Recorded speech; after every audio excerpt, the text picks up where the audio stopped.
You ever come home and realize in one single breath your entire life got wiped off the map? That's what happened to me that Monday morning. I'd barely been gone 24 hours, just enough time to run upstate and snag a once-in-a-blue-moon load of reclaimed maple. Figured I'd come back, stack it, and maybe even put on a fresh pot of coffee. But instead I pulled up and found my workshop. The heart of my world had been erased, just flattened, like it had never been there at all.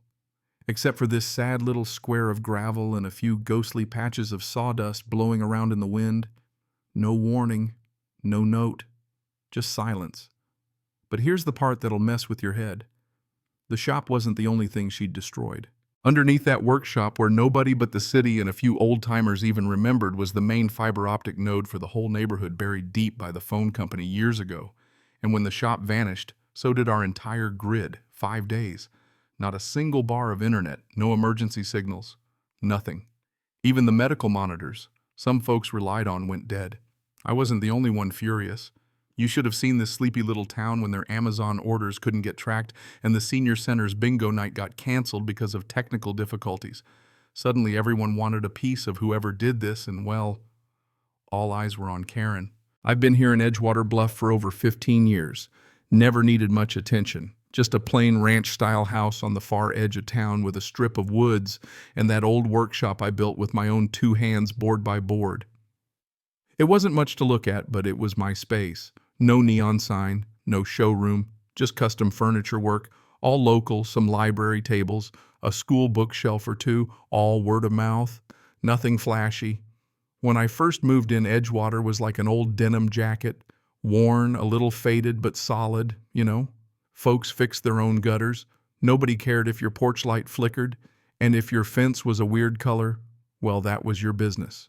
Then the world shifted, remote work, people moving in from the city, money and opinions coming in on the same moving trucks, and then like a bad sitcom cliche, there she was, Karen Delaney, 2 houses down, mid-50s, always in heels. You could hear clicking all the way down the sidewalk every time she stepped out. Holding that damn clipboard, the neighborhood got a little more tense.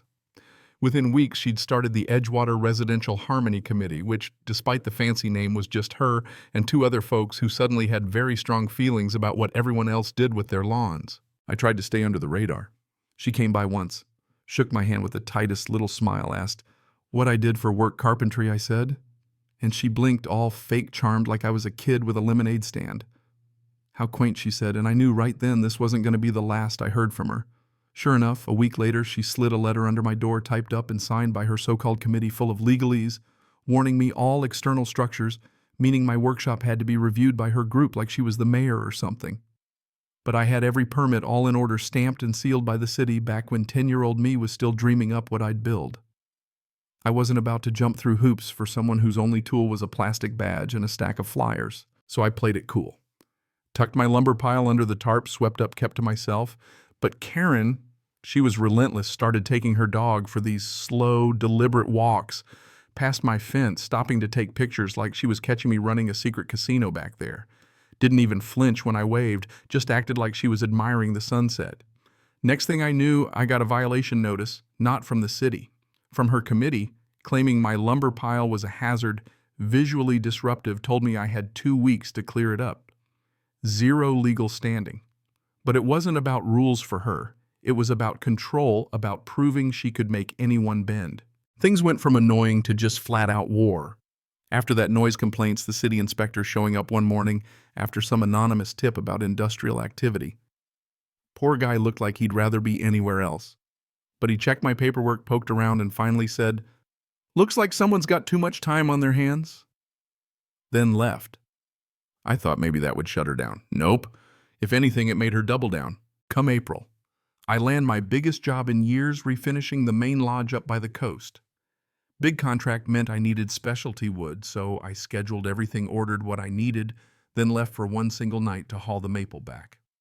I roll in early the next morning, and the driveway is so clean, so unnaturally spotless, my stomach drops. I walk around back, and there it is, nothing. My entire shop gone. Not vandalized, not burned, bulldozed right off the planet, not even a stray screw left behind. At first I just stood there, hands shaking, trying to make sense of it, and then I spotted it sticking out of the dirt near a fresh trench, orange fiber cables, snapped in half, the logo still visible on the rusted panel beside it. That's when it hit me. She hadn't just taken out my shop. She'd taken out the main line for the whole neighborhood. I called the regional internet office, skipped the usual hold music, and went straight to operations. Told them what I'd found, sent pictures, everything. They were dead silent for a second. Then the supervisor finally said, "Do not dig further. That's a critical backbone." By lunchtime, 3 unmarked trucks rolled up, public works guys in vests, all business, scanning the trench, not saying a word to me, working fast. The air felt charged, like everybody knew this was way bigger than some neighborly dispute. That afternoon, a city investigator came knocking, asking for permits, inspection records, anything I had. I laid out everything: paperwork, tax docs, even the old Polaroids I'd snapped when I built the shop. And after flipping through, he said demolition was requested under a community clause, no city approval. Basically a fake order, just her signature and a phony logo. Should never have happened. That night I marched across the street, Karen's on her porch, lapdog on one arm, glass of white wine in the other, acting like this was all just a neighborly misunderstanding. "Brian," she starts, "it's nothing personal. The committee agreed it was the best thing. It wasn't even that nice a structure." I stopped her cold. "You destroyed my property without permission and cut the line for half the town. People lost medical support because of this." She blinked, her smile slipping, said, "I don't know what you mean." I just shook my head. "You will." Because by then, emergency dispatch had already started sending out alerts about outages, the library had closed, and I had neighbors knocking to say their loved ones' health monitors had gone dark. And just like that, I wasn't just the workshop guy. I was the guy at the center of a storm. Karen tried to spin it, blaming me, claiming my shop overloaded the grid. Didn't matter, the neighbors weren't buying it. One posted a photo of her violation notice online with the caption, "She calls it an eyesore. I call it the only thing in Edgewater worth looking at." That's when Karen really lost it. She filed a lawsuit, accused me of defamation of community distress. The wording was so over the top it read like bad satire. My lawyer Sarah laughed and said, "Don't worry, we'll get this thrown out with prejudice."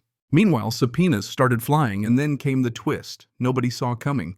Contractor emails surfaced, one with the subject, "Urgent Site Correction Delaney." That's all the city needed. Karen was officially named in the investigation, her assets flagged for review, and for the first time she didn't look so smug.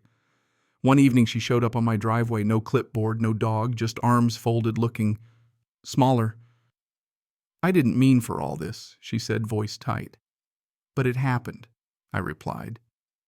"You didn't have to escalate it," she said. "You escalated the second you bulldozed what wasn't yours," I told her. She turned and left without another word. The city hit her with a $24,000 fine, not enough to bankrupt her, but plenty to sting.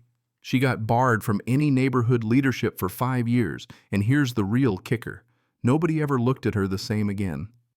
Her name vanished from the newsletter. Her perfect hedges went wild.